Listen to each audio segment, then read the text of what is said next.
What's up, guys? Josh here again, and today we have an Icarus Week 44 update. This week is the mission revamp number 2, where they made several changes to the beginning missions and more. Let's get into it, shall we?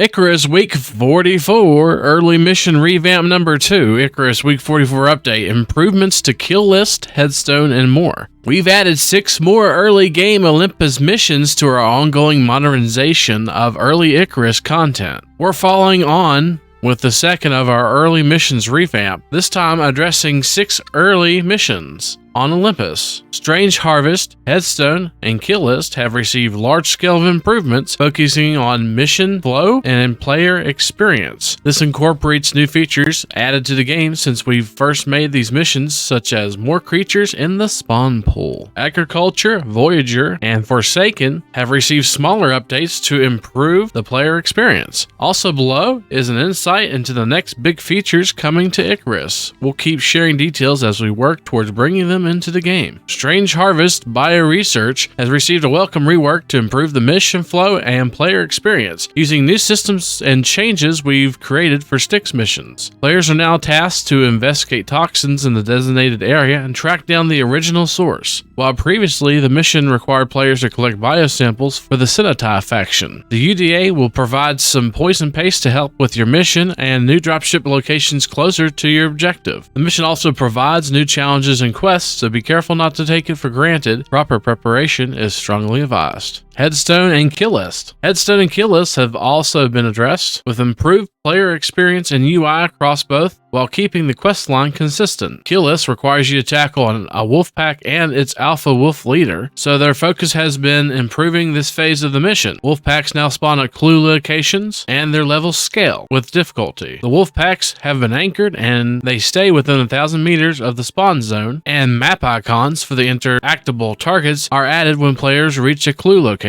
They also reorganized the quest clue locations and map prompts for the quest objectives. They've also streamlined Headstone. The drop location has been moved closer to the mission objectives, and now survey equipment is in the drop pod. AI now responds more aggressively to transmitters, and they rebalance the creature spawn pool. Mission items are now quest items, and the transmitter health and progress are now displayed on the quest steps, and they added more spawn points near the survey. 3 other missions have also received small updates and improvements. Agriculture Supply Stockpiles mission requirements now scale more accurately with the selected difficulty. Voyager Recovery received a den fix. Forsaken Recovery will now identify items as quest items. And for future updates, the next large feature they have in the pipeline is Open World Mode. They get a lot of requests for this persistent base building and progression-like mode for Icarus. They kind of want to retain the Icarus unique session-based mission structure, but they're also looking to add this mode soon. Open World Mode will be kind of more of a traditional sandbox experience, give you the entire Olympus or Styx map with no time limit and all your progress persisting. Unlike Outpost Mode, the character will still earn experience and level up, and you can drop down in your own selected locations and return as often as you please, respawning world bosses, and you could switch back over to the old style at any time to earn some extra exotics and whatnot for workshop items. They're going to bring a little bit more details in the next coming weeks. They've made some progress on dedicated servers, and looks like with a range of technical issues and small edge cases complete, they're now going into some more gameplay impacts that need to be addressed, and should do some large-scale internal and external testing soon. And we also got the changelog for this week. In the mission revamps this week, one thing that looks pretty cool, and I don't know if I actually mentioned it earlier, but they are adding the new mature pack wolf epic creature spawn configuration. And it does say here on Kill List mission, mature pack wolves now spawn at clue location. Their levels scale by selected difficulty.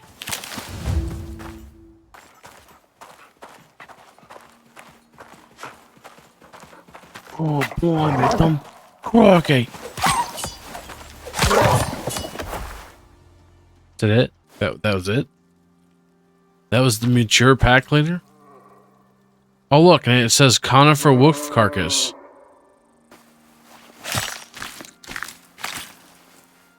I'm sad. I thought it was a whole new item, a whole new thing. Oh look, there's another one.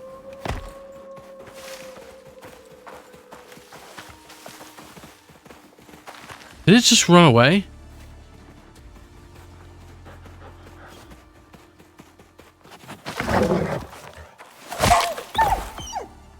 Yeah. I'm not sure I'm too convinced this is an actual new item. And they just go on to say a little bit more of the changes we've already mentioned. Looks like they also updated the reward for Strange Harvest from 50 to 85. And in the fix section this week, looks like they fixed the rotation on railing snap positions for glass floors, cause railings to be at a 90-degree angle. Looks like they fixed another bug with juvenile mounts disappearing when reloading a prospect. Freeze-unfreeze functionality for Icarus NPC characters now stop all movement before freezing and uses only the character capsule component for terrain anchor bounds.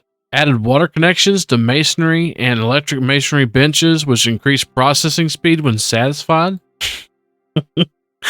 I wasn't gonna read this one.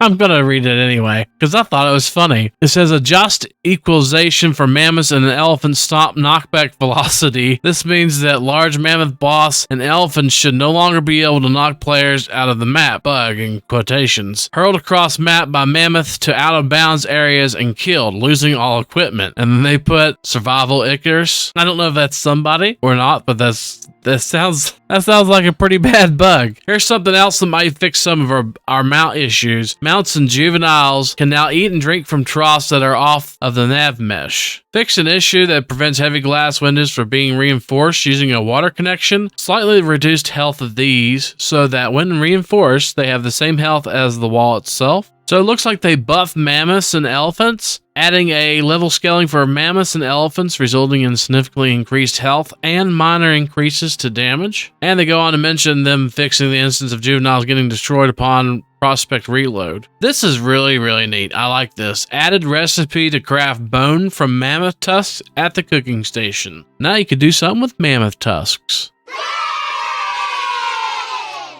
Looks like they're still trying to get the bags not to fall through the world. They reduced the threshold for teams to get hungry and thirsty. Fixed a stat assignment on the hunger modifier pointing to an incorrect stat. And in the future content this week, some mentionings of ice pillars and tundras. Here we are again, adding in WIP fur assets for the bat dog for fur creation. Bat dog. T2 mission communication device mix textures and materials added. Submitting bat dog carcass, respective textures and fur. And that's really all I see for the changelog. And guys, that's it for this week. Don't forget, if you like what you see, to like, comment, and subscribe to the channel. And hopefully, we'll see you next time. Peace.